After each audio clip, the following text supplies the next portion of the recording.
지난 월요일 저녁 아무도 없는 집에서 혼자 있는 시간이 있었습니다.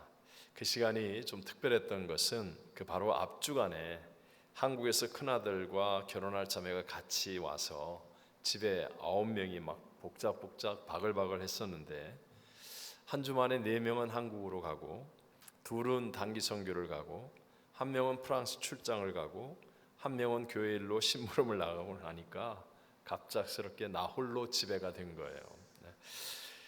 그래서 혼자 있는 그 시간에 좀 특별했던 지나간 한 주간을 묵상하면서 감사 노트를 쓰는데, 최고의 감사는 단연 구원의 은혜라는 사실이 정말 가슴 깊이 다가왔었습니다. 오랜만에 모인 자녀들과 전부가 함께 모여서 웃고 떠들기도 했었고요.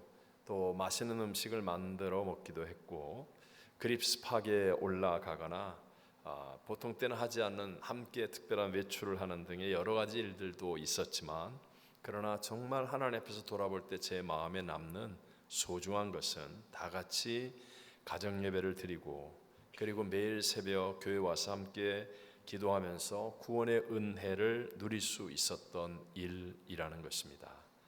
아무리 생각해도 그것보다도 더 귀하고 소중한 것은 없다는 확신이 들었습니다.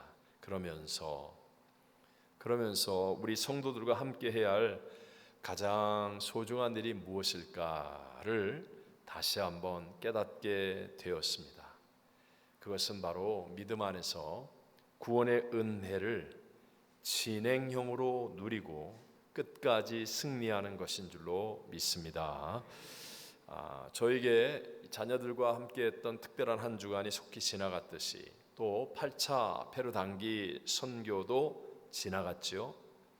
우리의 인생에 즐거웠던 일, 슬픈 일, 고통의 일도 아마 속히 지나갈 것입니다. 우리 모두의 인생이 한 사람의 여유도 없이 속히 지나갈 텐데, 우리가 끝까지 누리고 지키면서 승리해야 할 것이 무엇이겠습니까?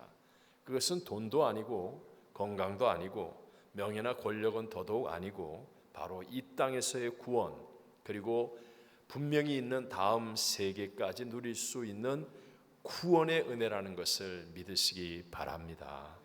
자, 오늘 본문을 우리 다 같이 다시 한번 읽어볼까요? 그러므로 나의 사랑하는 형제들아, 너희가 나 있을 때뿐 아니라 더욱 지금 나 없을 때에도 항상 복종하여 두렵고 떨림으로 너희 구원을 이루라. 자, 오늘 본문의 첫 번째 단어가 무엇이죠? 그러므로라는 단어입니다. 그러므로는 앞부분에 나온 말들에 대한 결론이죠. 예수를 주라 시인하는 믿음으로 그리스도 예수의 마음을 품으라는 것이 앞부분에 나오는 말씀들이었습니다. 즉, 예수님을 구세주로 믿어서, 그래서 구원받은 하나님의 자녀가라고 하는 새로운 정체성을 우리가 갖게 되었다면, 그렇다면 항상 복종하여 두렵고 떨림으로 너희의 구원을 이루라 라고 말씀하고 계신 것입니다. 자, 너희 구원을 이루라, 이 말은 완성하라 라는 말인데요, 내가 열심히 노력하면 이루어진다라는 그런 의미가 아니라 이미 우리에게 있는 구원이 드러나게 해라, 열매를 맺게 만들어라 라는 말이 합당한 해석일 것입니다. 여러분, 제가 설명을 위해서 이렇게 한번 얘기해 볼까요? 덩치도 크고 힘도 센 소는 왜 맨날 그 토끼 같은 작은 동물들을 잡아먹지 않고 얼굴을 땅에다 박고 풀을 먹는 것입니까? 또 사자나 호랑이 같은 동물은 왜 천지에 널려있는 풀을 먹지 않고 힘들게 뛰어다니면서 사냥을 해서 다른 동물들을 잡아먹습니까? 그것은 존재가 그렇기 때문에, 그래서 행동도 자연스럽게 그렇게 되는 것이죠.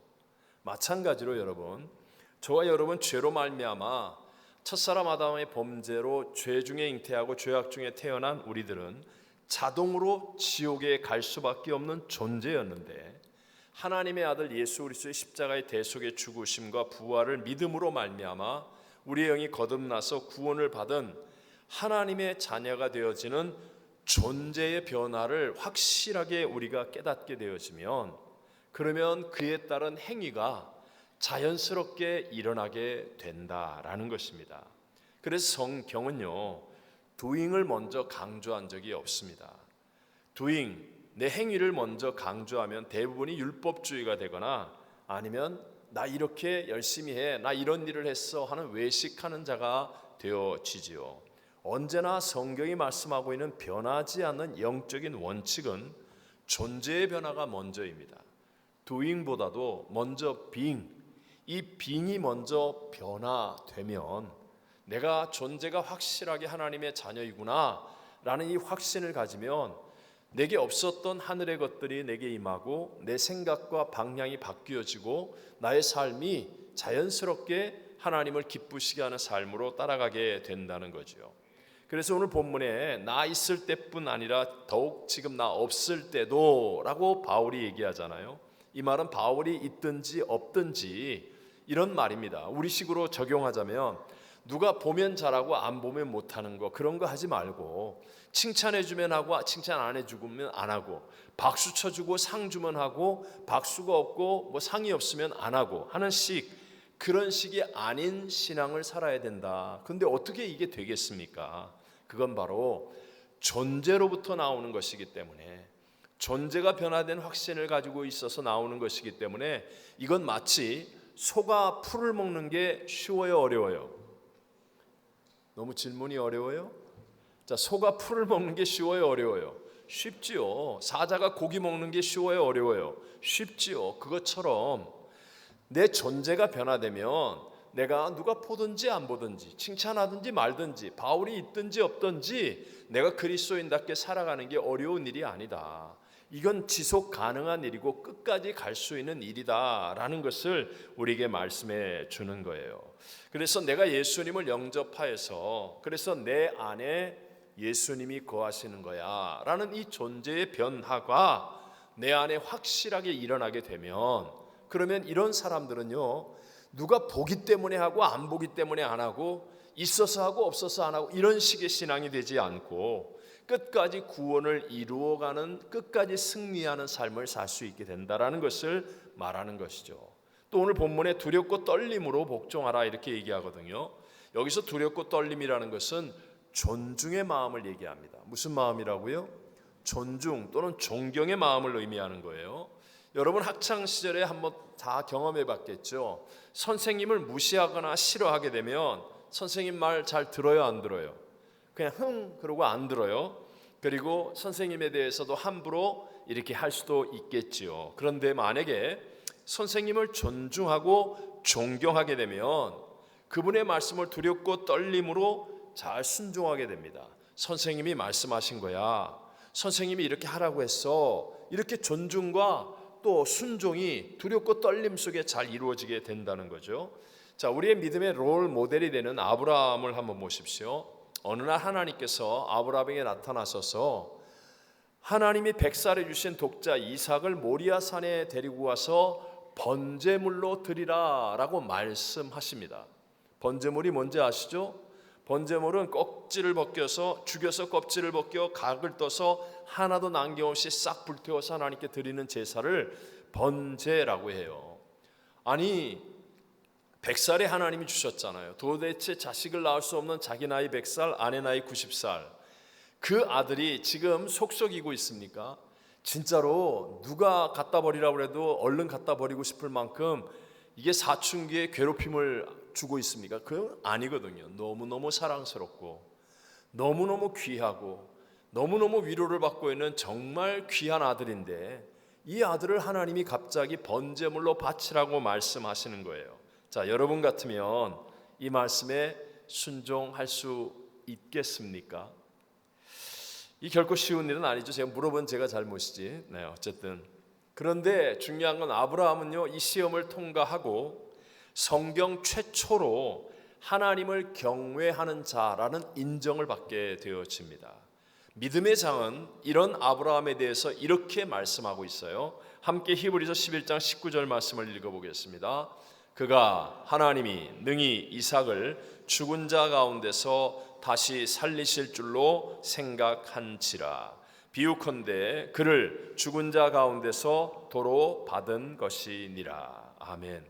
자, 아브라함이 시험을 통과할 수 있었던 이유는 하나님이 능히 이삭을 죽은 자 가운데서 다시 살리실 줄로 생각하고 그대로 믿었다라고 말씀하고 있는 거예요. 만약에 여러분 아브라함이 하나님을 존중하지 않았다면, 그래서 하나님의 말씀을 두렵고 떨림으로 순종하려고 하지 않았다면 불가능한 일이죠. 다시 얘기할까요? 아브라함이 하나님을 존중하지 않고 자기가 좋아하고 사랑하는 이삭만을 바라보고 생각했다면, 하나님 말씀하셨는데도 불구하고 아이고 내 이삭, 이 소중한 이삭, 이렇게 예쁜 이삭, 나한테 이렇게 귀중한 이삭 이러면서 이삭을 바라보고 있었다면 결코 하나님 말씀을 순종할 수 없었을 것입니다. 또 요즘 우리식이라고 그러니까 또 우리 집 생각하지 마시고 뭐 정말 아내 사라를 두렵고 떨림으로 생각하고 있었다면,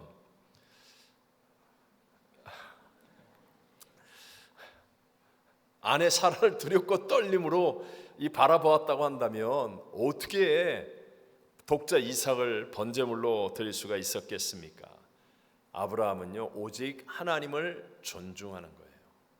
정말로 하나님을 두렵고 떨림으로 그 말씀 앞에 복종하게 될 때, 그때 불가능할 것 같았던 이 시험을 통과하고 이길 수 있는 자가 되어서 믿음의 조상의 반열에 오르게 되어지죠. 자, 아브라함의 하나님이나 지금 저와 여러분의 하나님이라 같은 하나님이심을 믿으시면 아멘 합시다. 자, 그렇다면 만약에 여러분에게 하나님께서 여러분에게 가장 소중한 이삭을 바치라고 말씀하시면 여러분은 가능하시겠습니까? 뭐 그 가장 귀중한 그것까지 생각 안 하고 여러분에게 있는 어떤 시간을 바치라고 한다면, 뭐 간단하게 오늘 오후에 쉴 수 있는 시간인데 오늘 기도원 창립예배니까 너 나한테 같이 기도원에 가서 그 시간을 나에게 주지 않을래? 라고 하나님이 말씀하실 때 여러분은 정말 시간을 바칠 수 있겠습니까? 아니면 하나님께서 우리의 삶을 축복하시기 위해 너에게 11조를 나에게 바치지 않을래? 라고 하실 때 여러분은 정말로 그 말씀을 순종하실 수 있겠습니까? 혹시 별의별 변명을 대거나 아니면 불평하고 화를 내면서 결국 순종하지 않는 쪽에 있는 사람은 아닙니까? 자, 오늘 본문 다시 한번 읽어봤으면 좋겠어요. 오늘 본문을 다시 한번 시작. 그러므로 나의 사랑하는 자들아, 너희가 나 있을 때뿐 아니라 더욱 지금 나 없을 때에도 항상 복종하여 두렵고 떨림으로 너희 구원을 이루라. 아멘. 자, 우리 하나님 편에서 이루어 주신 예수님의 십자가와 부활로 인한 속죄와 구원의 의는 완전한 것입니다. 정말 일도 우리의 행위를 더할 것이 없는 완전하게 다 이루신 일입니다. 그러니까 저와 여러분의 행위와는 전혀 상관없이 누구든지 예수 그리스도의 십자가와 부활을 믿음으로 받아들이기만 하면 구원을 받는 거예요. 그런데 구원을 받을 사람의 편에서는 그 믿음을 나에게 적용시켜서 실제화시켜야 하는 책임이 따르는다는 거. 예를 들어 이런 거죠. 요즘 같은 기독교 신앙이 보편화 대중화가 되어서 뭐 부모 때부터 예수를 믿어 태어나면서 교회를 다녀서 그냥 아무 생각 없이 교회를 다니면서 하도 많이 들었어요. 예수님이 십자가에 나 대신 죽음으로 내가 죄사함 받았대. 그러면 그냥 뭐 자동으로 아멘 세뇌가 된 거예요. 세뇌가. 그리고 교리적으로는 이해를 해요. 근데 밖에 나가면 전혀 예수 그리스도와 상관없는 삶을 살아가는 것, 여러분 이런 것들이 되어서는 안 된다라고 성경은 말씀하는 거예요. 그래서 사도 바울은 고린도후서 13장 5절에 이렇게 말합니다. 다 같이 읽어보겠습니다. 너희는 믿음 안에 있는가? 너희 자신을 시험하고 너희 자신을 확증하라. 예수 그리스도께서 너희 안에 계신 줄을 너희가 스스로 알지 못하느냐? 그렇지 않으면 너희는 버림을 받은 자니라. 아멘. 자, 바울은 우리에게 분명하게 얘기합니다. 너희가 믿음 안에 있는지 너희 자신을 시험하여서 확증하라는 거예요. 너희 자신을 시험해서 확증해봐라. 그러니까 여러분 정말 여러분은 올바른 믿음 안에 있습니까? 라고 했을 때 네, 그렇습니다 라고 스스로에게 확증하여 말할 수 있어야 되는데 무엇을 확증합니까?